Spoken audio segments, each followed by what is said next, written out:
जब तक 60-40 की नीति को वापस नहीं ले लेती सरकार तब तक ये आंदोलन चलता रहेगा और ये उग्र आंदोलन होगा। ये तो सांकेतिक था, हम संकेत दिए थे कि अगर ये नीति वापस नहीं ली गई तो जल्द से जल्द विरोध। आर्थिक नाकेबंदी करेंगे, पूरे राज्य में चक्का जाम होगा, पूरे राज्य का झारखंड बंद हो जाएगा। यहाँ के पेड़ पौधे भी, पत्ते भी नहीं हिलेंगे, चिड़िया भी नहीं उड़ेंगे, सब कुछ थम जाएगा क्योंकि यहाँ के लोग, यहाँ के छात्र एकता जिंदाबाद जिंदाबाद जिंदाबाद। जब जब छात्र बोल रहा है, जो समस्या का जड़ है, समाधान का जड़ है मुख्यमंत्री आवास की ओर कुछ करेंगे।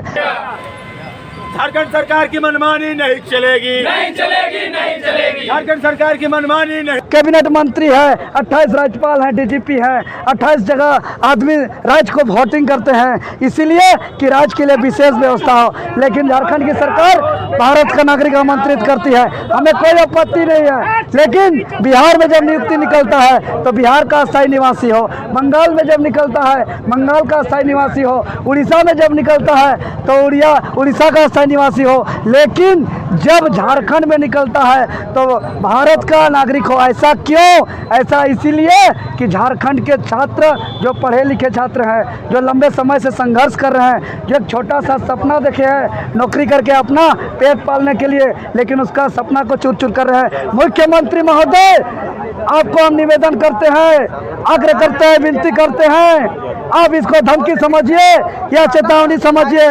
27 मार्च डेडलाइन नोट कर लीजिए, आखिरी मौका 27 मार्च तक हमारे हित में पॉलिसी करिए, नियोजन नीति बनाइए 60-40 वाला आपस करके, और असंवैधानिक जो आरक्षण रोस्टर है, चूंकि यहाँ के पिछड़ा वर्ग आयोग कहती है 55% रिजर्वेशन नहीं हुआ तो फिर स्टूडेंट क्या करेंगे? तो हम लोग जो समस्या का जड़ है, समाधान का जड़ है मुख्यमंत्री आवास की ओर कुछ करेंगे। और जिस प्रकार देखे आप लोग तमाम मीडिया बंधु को धन्यवाद देते हैं कि आप लोग 23 तारीख को मात्र 4 घंटे के आह्वान पर पूरे राज्य के छात्र का हुजूम जुटा था, जन सैलाब उमड़ पड़ा था, अब वही उमड़ पड़ेगा। और नहीं तो उसके बाद आर्थिक नाकेबंदी करेंगे, पूरे राज्य में चक्का जाम होगा, पूरे राज्य का झारखंड बंद हो जाएगा। यहाँ के पेड़ पौधे भी, पत्ते भी नहीं हिलेंगे, चिड़िया भी नहीं उड़ेंगे, सब कुछ थम जाएगा क्योंकि यहाँ के लोग यहाँ के प्रकृति के साथ जीते हैं। यहाँ के नदी नाला, हवाई,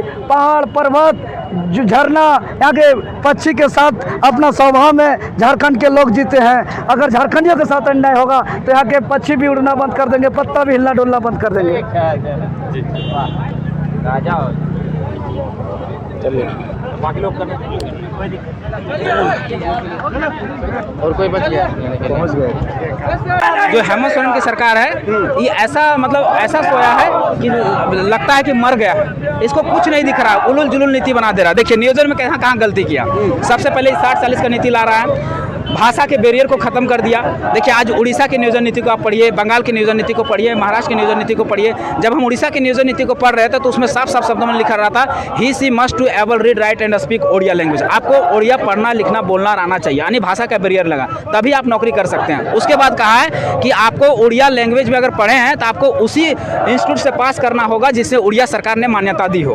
उसके बाद बोला है, तीसरा कॉलम जोड़ा है कि आपको उड़िया लैंग्वेज जो है कम से कम 7वां क्लास तक पास होना चाहिए, तभी आप वहाँ नौकरी कर सकते हैं। यानी 95 में उड़िया सरकार ने कहा कि 95 सीटें हम उड़िया लोगों के लिए देंगे, 5 सीटें बाहर के लोगों के लिए दिए, 5 में भी उन्होंने भाषा का बैरियर लगा दिया। अच्छा, कौन सा नीति आप लोग चाहते हैं, कैसा नीति बनाए सरकार, उसके बारे में कुछ कहेंगे? सबसे पहले हम नीति वही तो कह रहे हैं कि सबसे पहले झारखंडी को परिभाषित करके झारखंडी है कौन जी। जब झारखंडी परिभाषित हो जाएगा उसके आधार पर नियोजन बनाए। और झारखंडी को परिभाषित करने के लिए 4 चीजें होनी चाहिए।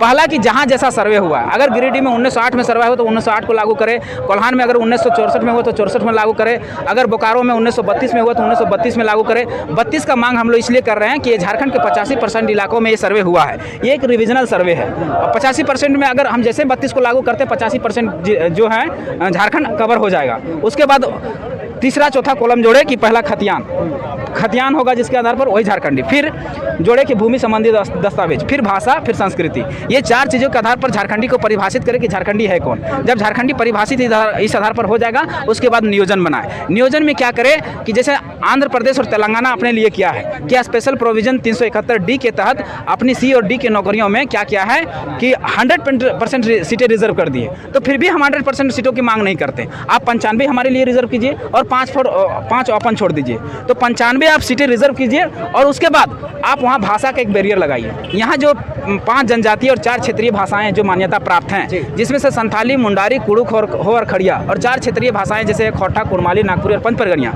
इन भाषाओं को महत्व दिया जाए कि ये भाषाएं जो जानता है वही यहाँ नौकरी कर सकता है। मेरिट पेपर में इसको स्थान दिया गया है, तो इसी को पूरी तरह शर्त लागू करे कि ये भाषा आपको जाननी पड़ेगी। कब तक ऐसा आंदोलन देखने को मिलेगा यहाँ के द्वारा, विद्यार्थियों के द्वारा? जब तक 60-40 की नीति को वापस नहीं ले लेती सरकार, तब तक ये आंदोलन चलता रहेगा और ये उग्र आंदोलन होगा। ये तो सांकेतिक था, हम संकेत दिए थे कि अगर ये नीति वापस नहीं ली गई तो जल्द से जल्द विरोध